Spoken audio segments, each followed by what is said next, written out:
My name is Sophia Bennett. I'm 29. On Tuesday, March 14th at 6:47 p.m., I was standing in my kitchen staring at an invitation with both my name and my cousin's name printed in the same gold lettering, and my mother was screaming at me through the phone that I was being selfish. "You've always been this way," my mother Karen was saying, her voice sharp enough to cut through the speaker. "Your cousin Lauren has nothing, nothing, and here you are, hoarding your wedding like it's some kind of trophy. We raised you better than this." I set down the invitation, the one I'd never approved, the one printed without my permission, and tried to speak, tried to explain. But she kept going.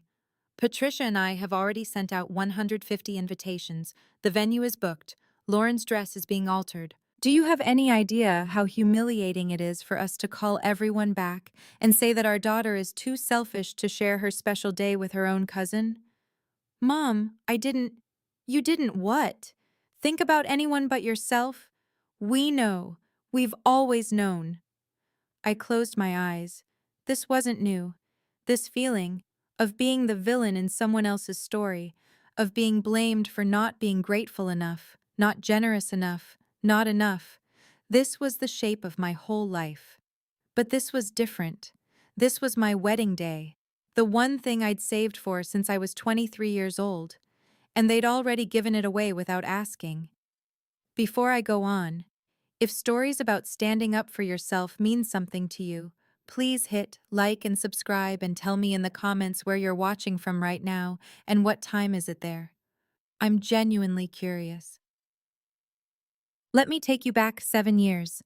I was 22, fresh out of college, starting my first job as a financial analyst at Harrove and Ellis Consulting. The office was all glass and steel on the 23rd floor, overlooking Portland from the West Hills. I was the youngest person in my department, and I was terrified. But I was good at numbers. I was good at seeing patterns that no one else could see. I could take a spreadsheet of raw data and find the story hidden inside it. Who was spending, who was saving, where the money was actually going. It became a habit, this way of seeing, this tracking, this need to understand the flow of everything. That was the year my grandmother Evelyn taught me to make her famous lavender shortbread. We were standing in her kitchen at Evergreen Senior Residence. She'd moved there voluntarily, she said, because she liked having company, and her hands were flour-dusted and steady as she showed me the exact pressure needed to roll the dough. "The secret," she told me, "is knowing when to push and when to let it rest. Push too hard, you ruin it. Push too soft, it doesn't hold its shape. You need to feel the difference." I was wearing her apron. It was pale yellow with little blue birds, and it smelled like vanilla and her perfume. Chanel No. 5, the same scent she'd worn since 1987. She'd promised me that day, while we waited for the shortbread to bake, that no matter what happened in my life, she would always know the real me. "Not the version other people need you to be," she said, kissing my forehead. "The real Sophia. Inside all this, there's a girl who knows her own worth. Don't let anyone convince you otherwise. Promise me." I promised her. But that same year, my mother started asking for help with her bills. "Just a little," she said. "Just until she got back on her feet." The first transfer was $800. Then it was $1,200 the next month. My father had left when I was 16, and my mother had never quite recovered, not financially, not emotionally. I understood that. I was grateful I could help. I didn't understand yet that I was building a cage I'd spend the next 7 years living inside. The transfers started becoming systematic. Every 2 weeks, money moved from my account to hers. My Aunt Patricia would call, my mother's older sister, the matriarch of the family, the one who made decisions, and she'd explain what was needed. "Your mother's car needs fixing, Sophia. You understand how important it is that she has reliable transportation to work, and really, you're making so much more than we do. It's only fair. Lauren needs help with her college books, Sophia. Surely you remember how expensive textbooks are. It's not much, just $400. The mortgage payment is due, Sophia. Your mother is so stressed. Couldn't you just transfer a little? You're the only one who can." I was 24 when I realized I'd given away $23,000. I know the exact amount because I do what I do. I track things. I created an Excel spreadsheet in my personal files called Family Support. I listed every transfer, every date, every reason given, every promise that it was temporary, every promise that they'd pay me back. I was 27 when I realized they never intended to pay me back. By then, it was $63,000. The pattern was so deeply embedded I couldn't see a way to stop it without being the person my mother said I was: selfish, ungrateful, cruel. I'd never had a serious relationship because I was too busy sending money to people who claimed to love me, but couldn't see that I was drowning. I'd never traveled anywhere except to visit my family. I'd never bought anything just because I wanted it. But I'd started planning a wedding in my head when I was 19 years old. Not the dress or the flowers, but the feeling of it, the freedom of it. A day that was mine, a day that couldn't be given away. In September 2023, I met someone. His name was David. He was an orthodontist, kind, and he asked me about my life like he actually wanted to know the answer. 6 months later, he proposed with his grandmother's ring at the Pittock Mansion at sunset, and I said yes while my hands shook so hard I could barely get the ring on.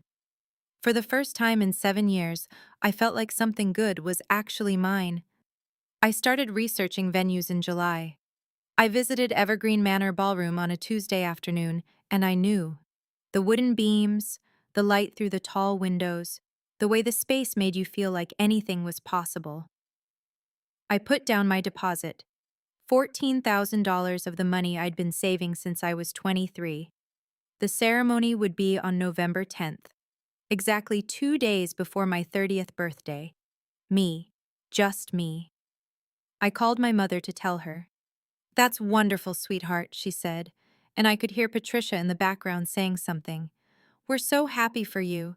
Listen, Patricia and I have a really wonderful idea. Lauren has been so sad about her breakup. She's been staying with us, and honestly, she needs something to look forward to. What if we did a double wedding?" A double wedding? Just a small ceremony for her at the same venue, same day. You barely know anyone, Sophia. It's not like you're having a huge wedding anyway. Your cousin deserves to feel special too. And this way, we can split the costs with you. It's perfect. My stomach dropped. I don't think... Your grandmother thinks it's a wonderful idea. We called her to ask if she'd be okay with it, and she said we should ask you first. You're not going to disappoint your family, are you? Your poor cousin, going through everything she's been through? I said I'd think about it. But I already knew how this would end. I'd learned the pattern. I just didn't know how badly it would escalate. 2 weeks later, I received the invitations. I was at work, sitting at my desk on the 23rd floor, looking out at the Portland skyline, when my friend Marcus from accounting walked over with a confused expression. "Hey, these are beautiful," he said, holding up a cream-colored invitation with gold lettering. "Congratulations. I didn't know you were marrying David and Lauren." My blood went cold. I took the invitation with shaking hands. There it was, printed in elegant script. "Together with their families, Karen Bennett and Patricia Hayes request the honor of your presence at the marriage of Sophia Bennett and David Chen to Lauren Hayes. Sunday, November 10th, 2024, at 6 o'clock in the evening, Evergreen Manor Ballroom, Portland, Oregon. A celebration of love and family unity. 150 of these had been printed. 150 people were being told that my wedding belonged to someone else now. I immediately called Evergreen Manor. My hands were shaking so badly I could barely dial. "This is Sophia Bennett," I said when the coordinator answered. "I need to speak with you about my wedding on November 10th. "Of course, Sophia. I'm so glad you called. We've been coordinating with your mother and aunt about the second celebration for Lauren. They've been so wonderful to work with. We're going to need to adjust the seating arrangement, of course, but we have plenty of room. They mentioned splitting the cost." "Who told you to split the cost?" Silence. Your mother, the coordinator said slowly, and your Aunt Patricia. They came in and showed me an email from your mother saying that you'd agreed to add a second ceremony for your cousin. They said you two had decided together that it would be more economical and more meaningful to the family. Sophia, you didn't agree to this? No, I whispered. I didn't. Oh no, the coordinator said. Oh, Sophia, I'm so sorry. I should have called you to confirm. That's my mistake. We can fix this. Don't worry. But I knew we couldn't fix this. Not really. Not without becoming the villain everyone already thought I was. That evening, I called my mother. Why did you email the venue coordinator and tell her I agreed to share my wedding? My voice was steady, but my face was burning. My pulse was beating in my teeth. Don't take that tone with me, my mother said immediately. We were trying to help. Patricia and I thought, you thought wrong. You told the coordinator I agreed to something I never agreed to. That's fraud, Mom. That's impersonation. It's called family, Sophia. It's called being willing to sacrifice for people you love. But I wouldn't expect you to understand. You've always been too selfish. I'm not. Do you know how many times I've helped you? Do you know what I've given up for you? And this is how you repay me? By refusing to give your cousin one day, one single day of happiness? It's my wedding day. Exactly. It's your wedding, which means you have the luxury of sharing it. Lauren has nothing. She's going through the hardest time of her life. And you want to deny her this? You want to be the reason she doesn't get to feel special? I sat down on my kitchen floor. Mom, I've given you $83,000 over 7 years. I've paid your mortgage.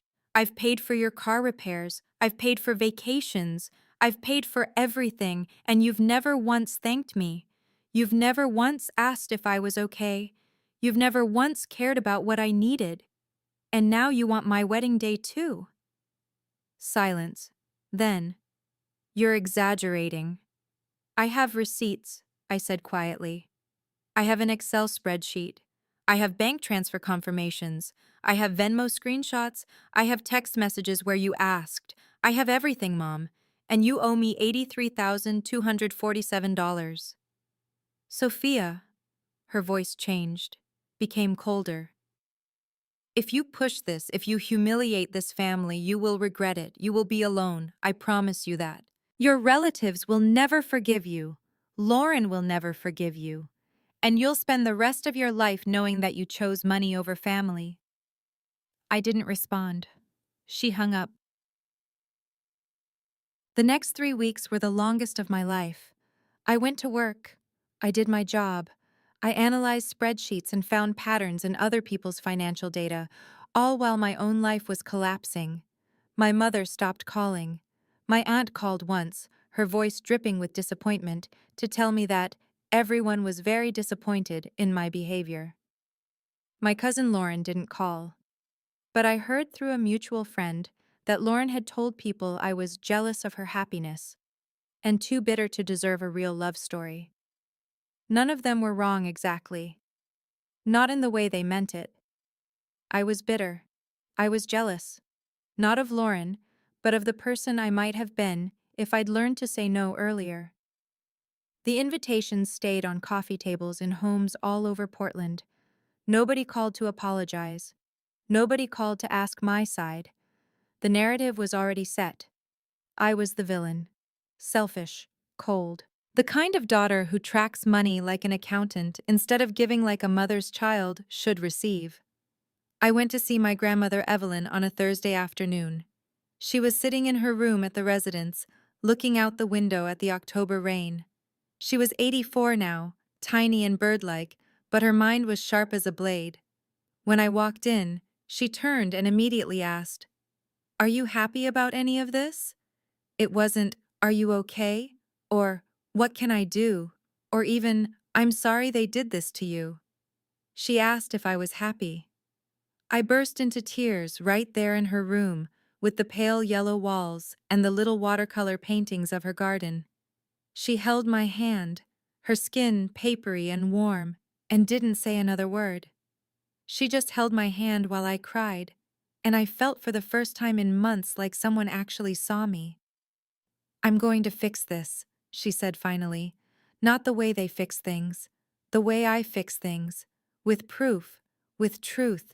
With documentation. You're going to stop being the person who apologizes, Sophia. I'm going to make sure of it." I didn't ask her how. I didn't ask her what she meant. But I noticed that she made me write down all the amounts again, with dates. I noticed that she made me explain the wedding situation in detail. And I noticed that after I left, she picked up her phone and called her attorney. October became November. I stopped going to family events. I told David the truth, showed him the spreadsheet, explained why I was canceling the wedding. He looked at the numbers, then he looked at me and he said, "Sophia, you've been paying for your own wedding for 7 years and didn't even realize it. We're not canceling, we're moving it." "Where?" "Somewhere just for you. Somewhere they can't reach." We booked the Maldives. November 8th came. 2 days before my original wedding date. 2 days before my family's double celebration was supposed to happen. That morning, I received an email from an unknown address. The subject line was blank. Inside was a letter, not a scan or a copy. A letter in my grandmother's handwriting, printed from something she'd handwritten and then scanned. The paper was cream-colored, the kind she used for important things. My hands were shaking as I read it. "Dear Sophia, if you're reading this, then I'm gone, and your mother and aunt are already doing what I knew they would do.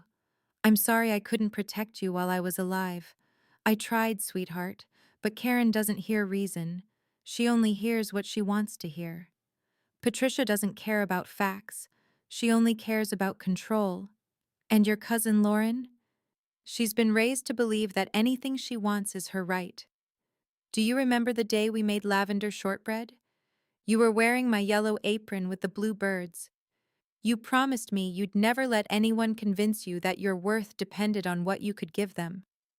I'm writing this letter because I need you to remember that promise. I need you to remember that I knew the real Sophia, not the version your mother created. Here's what I've done. I've been documenting everything for 8 years. Not because I'm vindictive, but because I'm careful. I've kept copies of every text message your mother sent asking for money. I've recorded phone calls. I know, legally complex, but I was smart about it. I've photographed bank statements.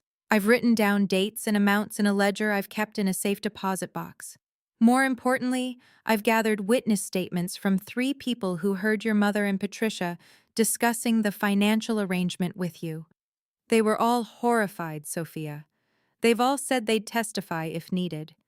When Patricia emailed that venue coordinator, she used your mother's email address. There's a digital record of that. There's metadata. There's proof that she impersonated your family representation without your consent. That coordinator has already told me, yes, I called her, that she'd never be comfortable testifying about what actually happened. But the most important thing I've left for you is this. A letter from me to the venue coordinator, dated August 2023, before any of this happened.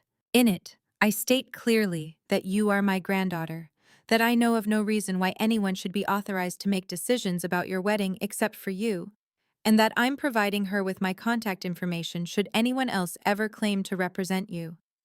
The original documents, the ledger, the recordings, the statements, the copies of her emails, are all with my attorney, Margaret Chen. Her office is at 1847 Southwest Yamhill Street, Suite 340, Portland. Her phone number is 503-555-0187. She's expecting you. She has everything. She's been waiting for the moment you're ready. Don't show any of this to your mother. Don't warn her. Don't try to negotiate. Just wait. Let them make their grand gesture. Let them think they've won. And then let the truth speak. You are not selfish. You are not ungrateful. You are not the villain in your own story. You are brave and honest, and you have more integrity than your entire family combined. I've always known this. The whole world will know it soon. All my love, Grandma P.S. I left you something else. Check the safe deposit box. Box 447 at Cascade Bank on Morrison Street. The key is in this envelope. I think you'll know what's inside when you see it. I read that letter 5 times, 6 times, 7. My hands were shaking. My vision was blurring with tears. There was a key in the envelope. Small, brass, with the number 447 engraved on it. I called in sick to work. I drove to Cascade Bank with my hands on the steering wheel, completely numb. The safe deposit box was small. Inside was a ledger in my grandmother's precise handwriting. Every transfer documented. Dates, amounts, her observations. Karen called at 9:47 p.m., said Sophia offered to pay for new refrigerator. No refrigerator ever arrived, suspicious. And Patricia at family dinner mentioned that Sophia doesn't mind helping since she makes so much money. Sophia looked miserable. There were printouts of emails. There was an audio recording device, a small digital recorder, with dated files. There were contact information for 3 witnesses, all of whom my grandmother had apparently interviewed. And there was something else, a manila envelope. Inside was a cashier's check for $83,247. My grandmother had saved every penny I'd given my mother. She'd tracked it, and she'd set aside the exact amount in a separate account for the moment I finally admitted the truth. November 10th, 2024. The Evergreen Manor Ballroom was packed. 200 people sat in elegant chairs, waiting for the ceremony to begin. My mother was there, my Aunt Patricia, my cousin Lauren in a white dress that cost probably 3 times what I'd originally budgeted for my own wedding.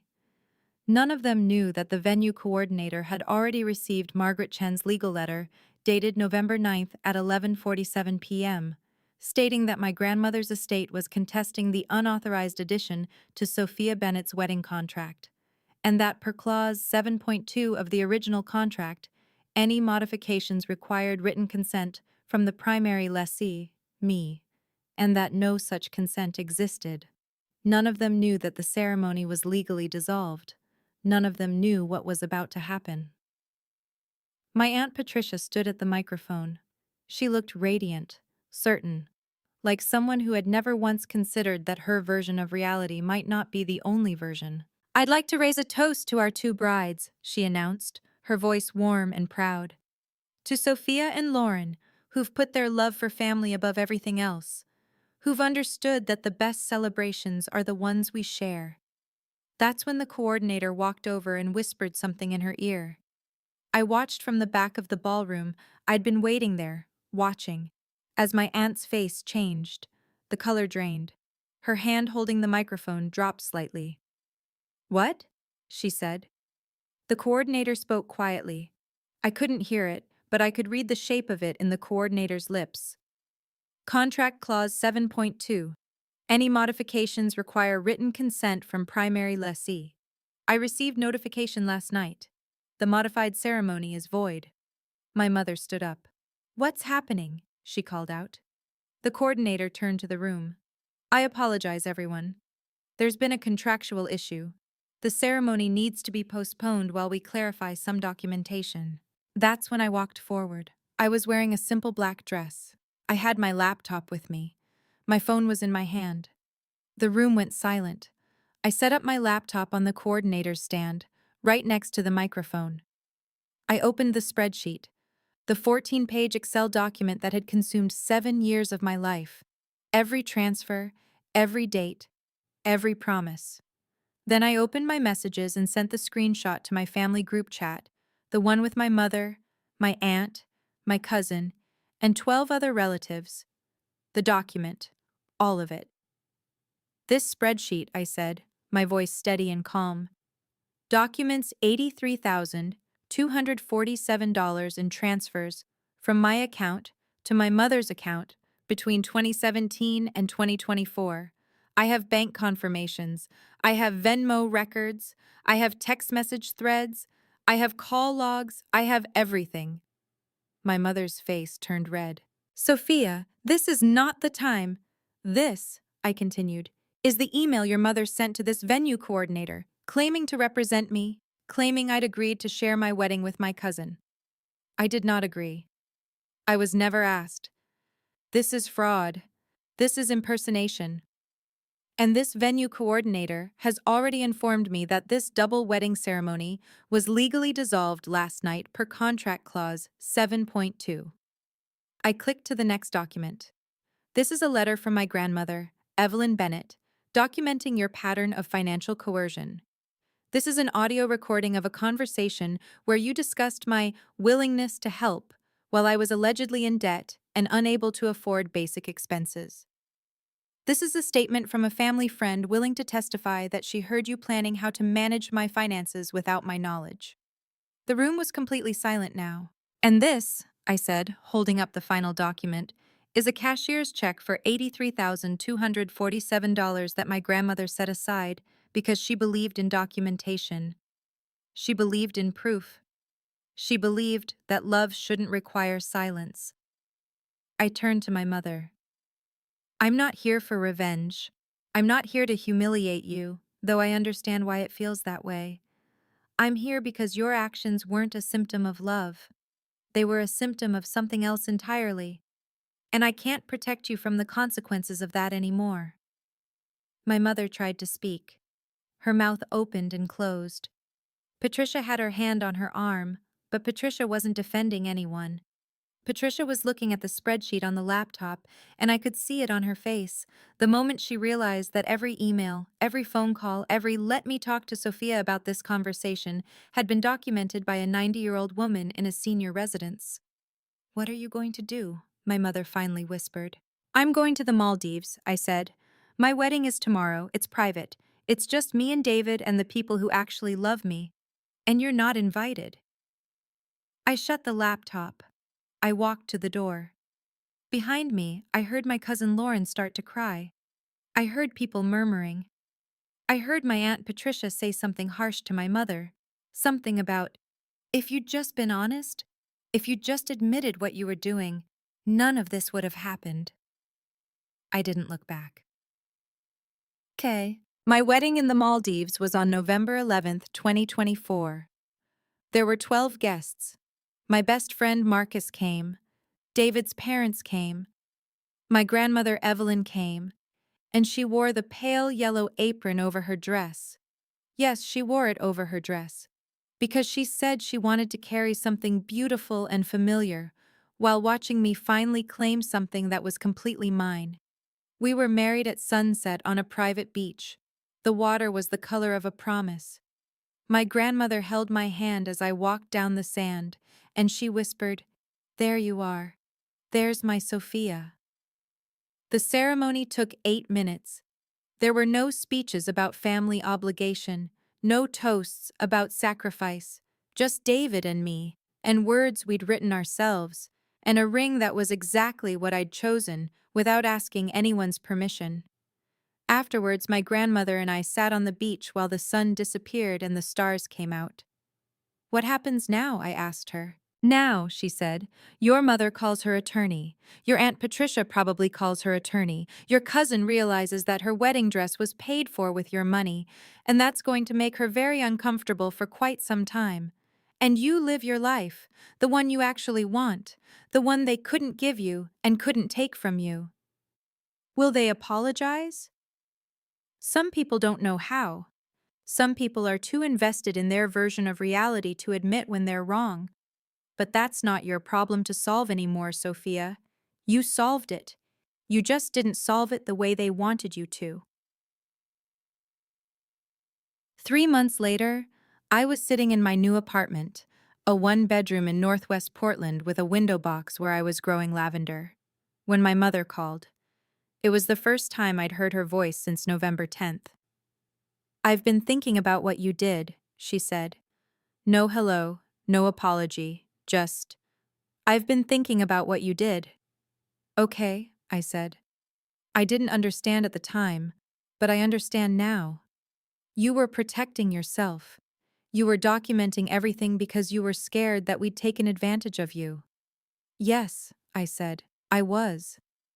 I want you to know that I never meant to hurt you. I was just, I was struggling, and you were always so capable, so strong. It was easy to ask you for help because you never said no.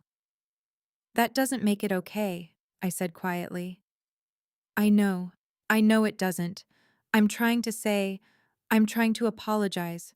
I'm not very good at it. I listened to her breathing through the phone. Your grandmother left me something in her will, my mother continued. A letter. She wrote it before she died.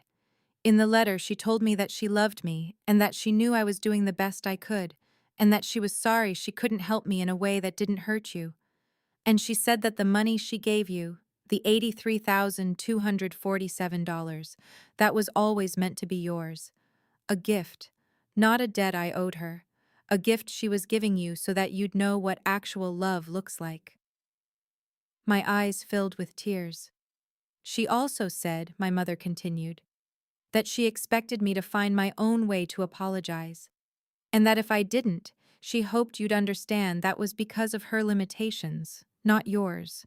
She said you were always the strong one, always the good one, and she wanted me to know that you were going to be okay, even if I wasn't. I couldn't speak. I'm starting therapy, my mother said. I'm working with a financial counselor about my spending. I'm trying. It's not much, but I'm trying. That's good, I finally said. I'm glad. I don't expect you to forgive me, but I needed you to know that I'm aware of what I did, and I'm trying to be different. After she hung up, I sat in my apartment and cried. Not the kind of crying that comes from pain, but the kind that comes from finally being able to put something down that you've been carrying for too long. If you're watching this, I want to tell you something. Silence isn't peace. Silence is the price you pay for someone else's comfort. And the moment you stop paying it, the moment you finally say, "This isn't okay and I have proof," the world doesn't end. It just gets honest.